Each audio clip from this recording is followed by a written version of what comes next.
Hello, I'm Nivra Jendra, and this is the Embodied Ayurveda podcast. Here you receive high level, authentic, and comprehensive Ayurvedic and yogic insights so that you can truly level up your wellness practices and profession. Like and subscribe for more.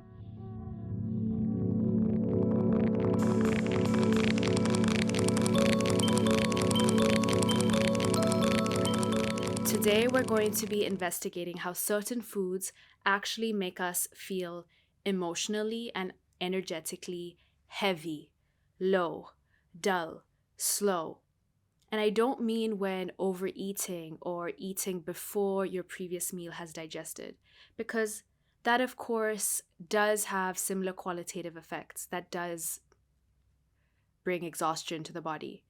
I mean, even in moderate quantities, there are certain foods eaten day after day, normalized as the standard, sometimes even the healthy standard within your household, that are subtly building up qualities of inertia and ignorance within you.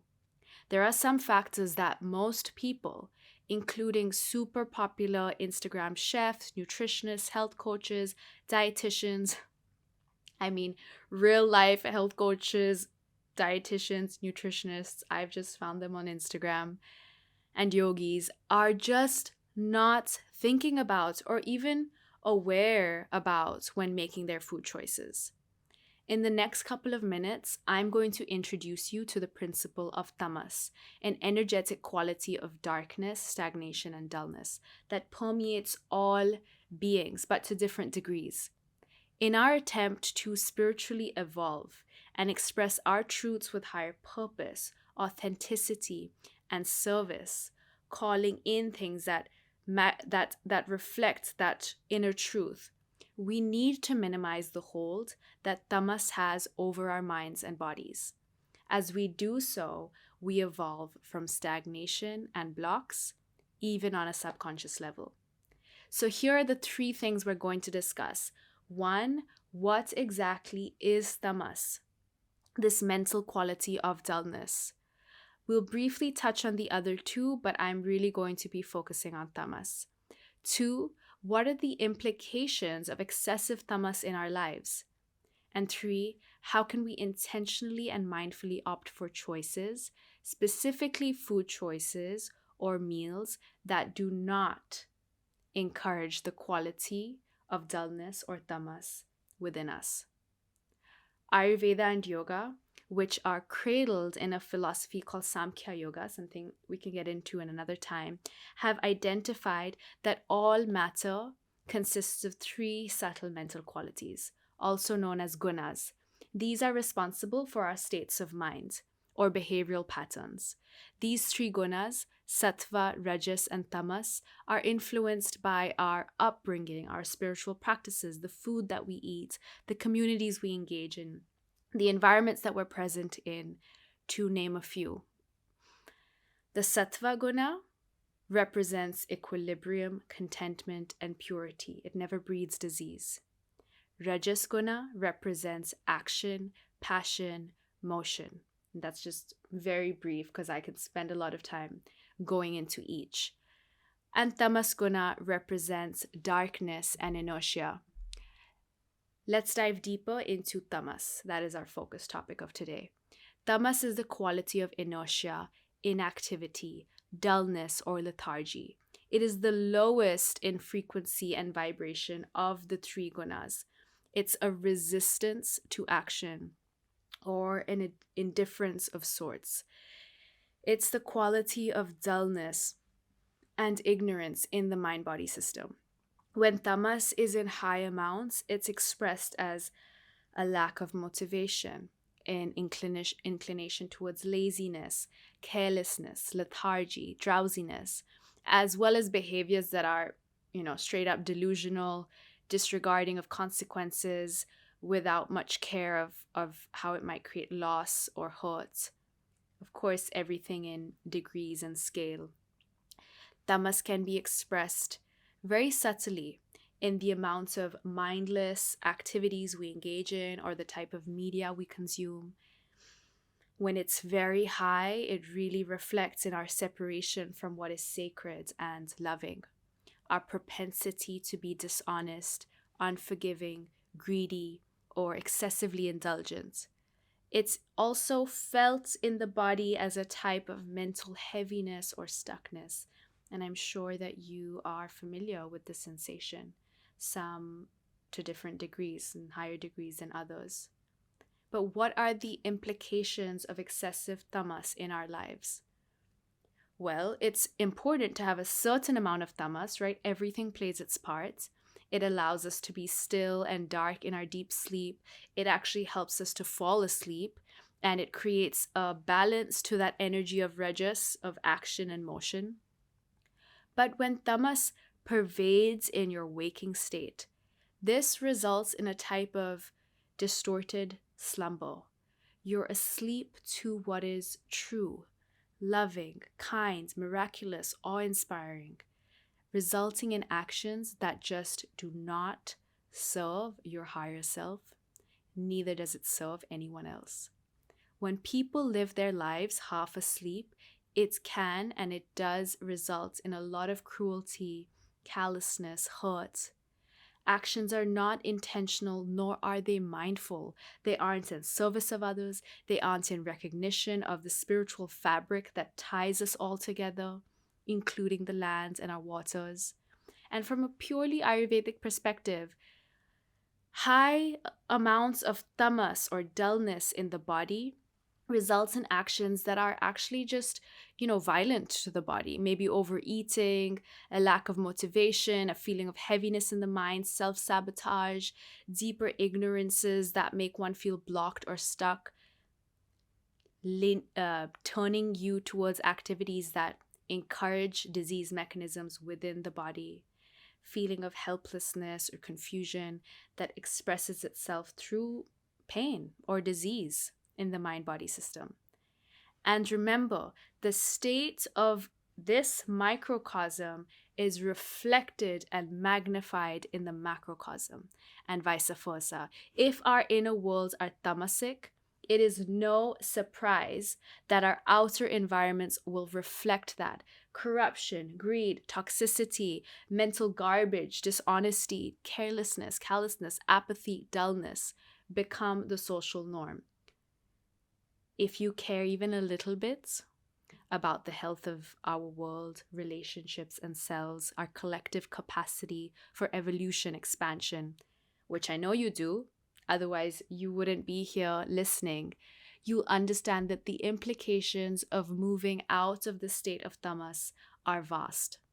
As an Ayurvedic counselor, it's actually my responsibility to assist in a behavior modification that serves my clients' optimal health and brilliance. I need to be very familiar with the expression and functioning of these three gunas or attributes, determine which is predominant in my clients by observing their motivations, their demeanor, frustrations, and diet. And the most practical and obvious influencer or indicator of these three gunas, how they're showing up in the body, is of course food choices. What are you eating? Your 3 meals. So we come to point 3, which is what you are eating aggravating tamas within you, or is it shifting you towards more motivated, appreciative, and conscientious states of being, thinking, and doing? What are the foods that are high in tamas? Any food that has been preserved in any way, like being canned, frozen, prepackaged, overly processed, that means even if it's this like perfectly balanced meal, you think it's a perfectly balanced meal, but it's purchased frozen, this is high in the tamas guna. A frozen ramen bowl, frozen pizza, frozen cutlets, frozen peas, frozen fruits. It doesn't matter how healthy you think it is high in tamas. Just know that subtle, energetic quality of dullness is present in those foods. And you know the implications. Everything in moderation is fine, a little bit here, a little bit there. But I know a lot of people who have their freezers stocked up and stacked with frozen items. They just pop it in the microwave when they're, feeling hungry, which also, by the way, kills prana, that is vital life force, and creates dullness in your food. But that's just the norm, and that's the go-to, and it's considered healthy because, maybe it was rice, tuna, and peas, and that's considered healthy. I have seen so many nutritionists used canned jackfruit, canned chickpeas, canned mushrooms, canned vegetables to make their go-to meals.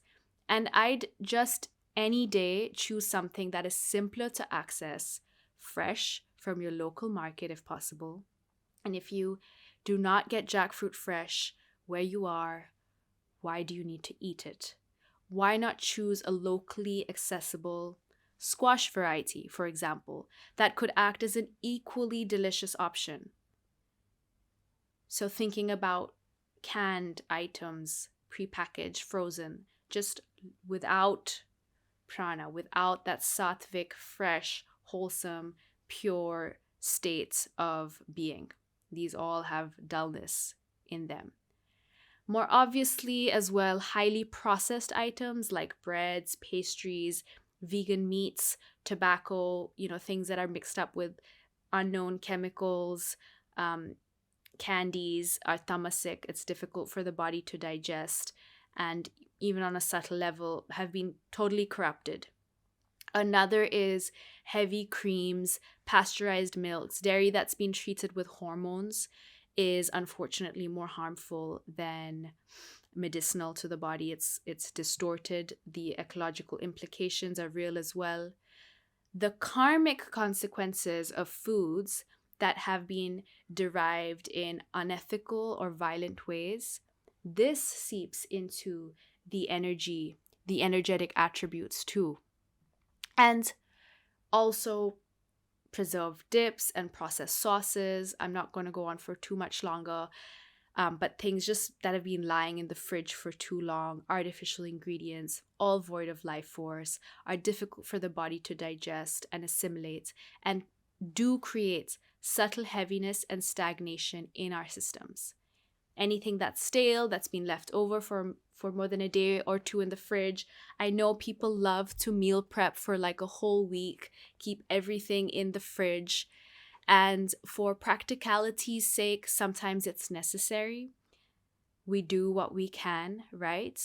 But some of you don't even know that things lying in the fridge can start to hold this quality of dullness and callousness and lethargy in them. And if that's something that you're experiencing, then this is really good to pay attention to. Also, meat, specifically red meats, fish, even excessively fermented foods like aged cheese, alcohols, mushrooms. This is an interesting one, particularly cultivated in dark and damp environments, are considered tamasic. Also, to, really remind that not everything, a lot of things have their place medicinally too. We don't like to just write off things completely. Alcohol, a little bit of alcohol has its place in Ayurvedic medicine. So does meat, actually, in very specific situations. So, it's about context. It's about your unique situation, what is being experienced in your body, your own rituals, etc. But knowing that what I just listed is tamasic will be important for you.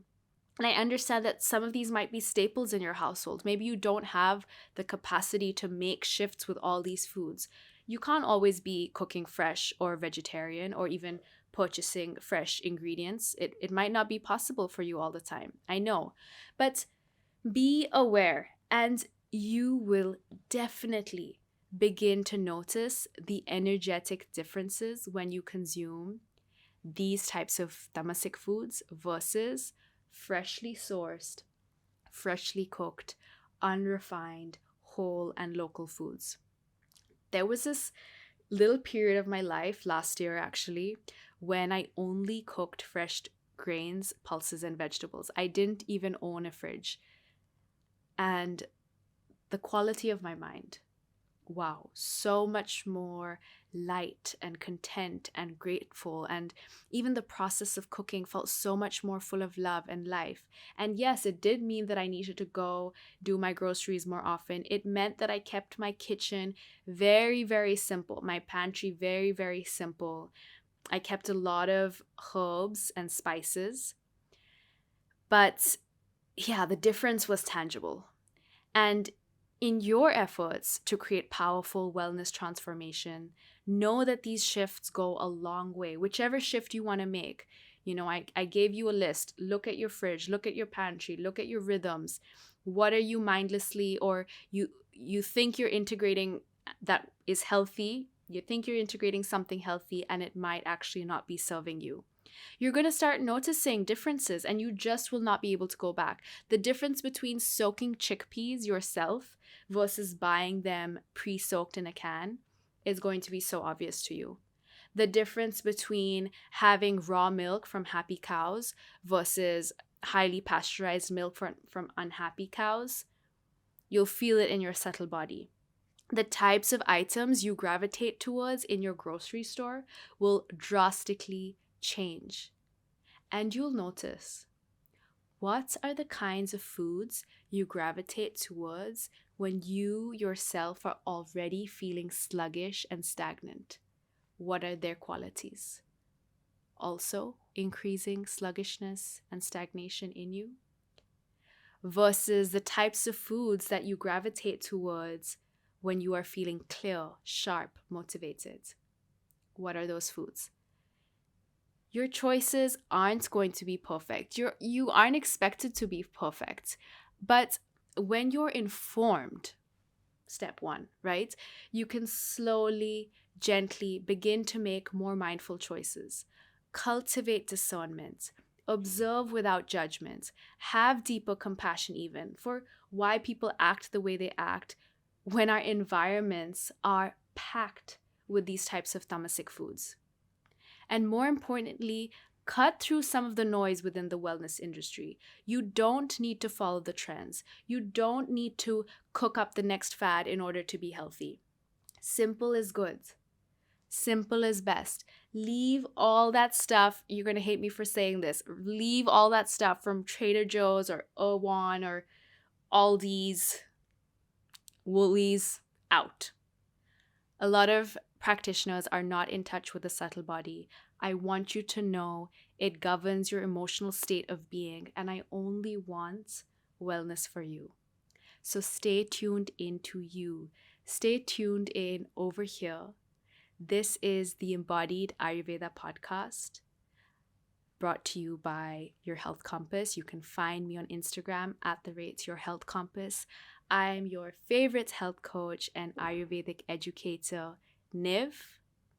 See you next time.